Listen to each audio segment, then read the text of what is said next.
You send the text, you wait, you check your phone, you wait some more.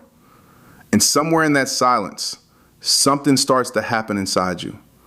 You start second guessing the words you chose, wondering if you came across wrong, wondering if she's busy or just not that interested anymore. So you send another one, just a quick follow-up, just to clarify, and then maybe one more after that. And by the time she finally does reply, something has shifted. You can feel it, even if you can't name it. The energy is a little flatter. She's a little more casual. And you're not sure what happened, but you have a suspicion that you did something wrong. You just don't know what. Here's what actually happened. You let the silence scare you into behavior that communicated something you didn't mean to communicate. Not that you like her, that part is fine, but that you're not okay without her response, that you need the reassurance. And that one thing, that quiet neediness that leaks through in how you text, is one of the most reliable ways to quietly drain attraction from something that had real potential. The problem isn't texting too much or too little, by the way. It's not about some magic number of hours you're supposed to wait before responding. That kind of rule following is its own form of anxiety dressed up as strategy.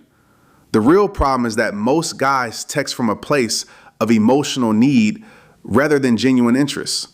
They're not texting to share something or connect or move things forward.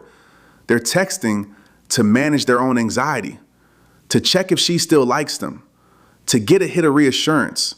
And she can feel that, even when she can't quite articulate why she feels it. It comes through in the subtext of what you're sending, in the pacing, in the desperation hiding just underneath the casual surface of the words. This connects to something real in how attraction works. Psychologically speaking, attraction is tied to a sense of uncertainty and autonomy. Not cruelty, not playing games, but genuine uncertainty. When someone feels like they have to earn your continued interest a little, when they sense that you have a full life and genuine standards, and that your mood isn't entirely dependent on their response time, that creates something. It creates pull. Attachment research talks about the difference between anxious attachment and secure attachment. And you can hear both of them in how someone texts. The anxious pattern floods, over-explains, follows up before there's been time to respond because it's trying to close the gap of uncertainty as fast as possible. The secure pattern engages warmly, then lets it breathe because the secure person isn't threatened by a few hours of silence. They don't need the conversation to be constantly active to feel confident that they matter. And this is important. Women are not cold or withholding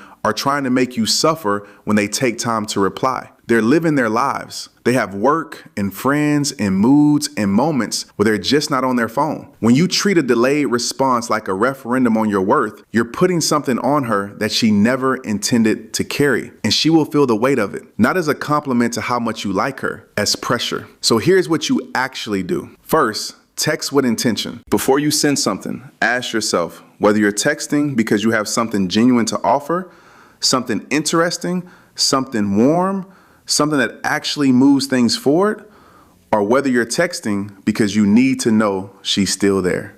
One of those comes from confidence. The other comes from anxiety. Only send the first kind. Second, when she doesn't reply right away, let it go.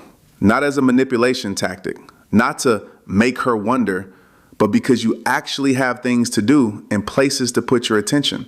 Go back to your work, your workout, your friends, whatever matters to you. The goal is not to perform being busy.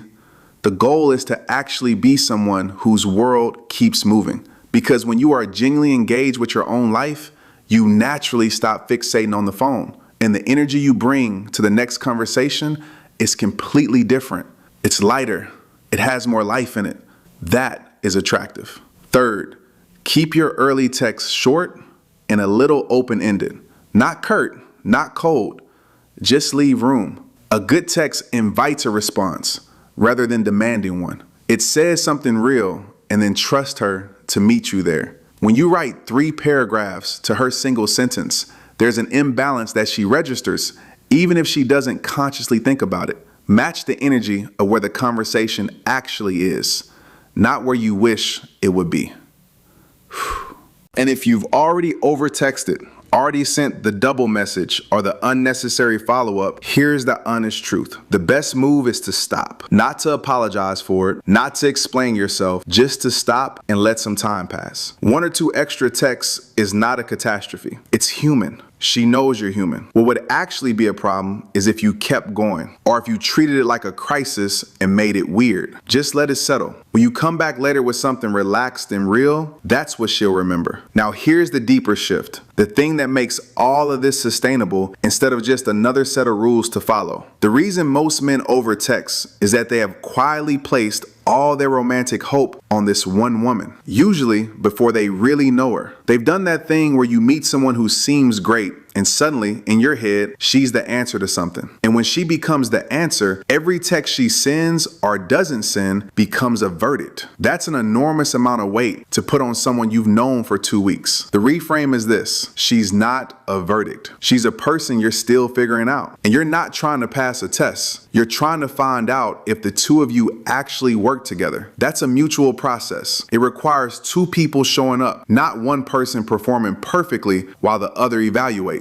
When you hold it that way, texting becomes just a small part of something larger. It stops being this high stakes arena where you win or lose attraction and starts being what it actually is. Just a way to stay in touch and see if this thing is worth building. That's a much better place to text from. The guys who are genuinely good at this aren't good because they memorized a formula. They're good because they stopped using attraction as a measure of their own worth. They like the woman they're talking to. They're curious about her, and they're okay either way.